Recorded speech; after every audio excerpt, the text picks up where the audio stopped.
मित्रांनो, big Boss season 6 सगळेजण बघतायत. आजचा प्रोमो आल्यानंतर आणि एपिसोड बघितल्यानंतर ज्या पद्धतीनं कोलते जे तिचं रंगरूप तिनं दाखवलेलं आहे, बरं ठीक आहे, विच इज फाईन. पण ज्या वेळेला ती सागर कारंडेवरती इतक्या जोराने ओरडली, अननेसेसरी ओरडली, त्याला अगदीच बोलू देत नव्हती, सिनियरिटी वाईज किंवा त्याने ज्या पद्धतीने आतापर्यंत कामं केलेली आहेत त्याच्यानुसार तिचा टोन इथं वर लागत होता. कदाचित तिने जरा जास्तच बिग बॉसच्या आणि बिग बॉस हिंदीच्या नोट्सचा जास्त अभ्यास केलेला आहे किंवा अशा व्यक्तींना ती भेटून आलेली आहे ज्या व्यक्ती अगदी नकोशा झालेल्या, पण त्या कदाचित बिग बॉस सीझनच्या 6व्या 7व्या 8व्या आठवड्यापासून झाल्या असतील. पण हिने पहिल्याच दिवशी बापरे काय रूप धारण केलं काय माहिती नाहीये.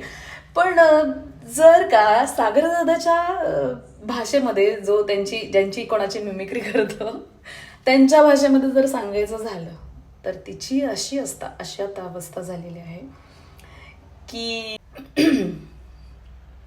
रितेश दादा करतायत बिग बॉस 6चा शो होस्ट. रितेश दादा करतायत बिग बॉस सीझन 6चा शो होस्ट. आता कोलतेला सगळेच करणार रोस्ट. भाऊंच्या धक्क्यावर होणार आहे तिचा टोस्ट, म्हणून मी ही टाकते पोस्ट.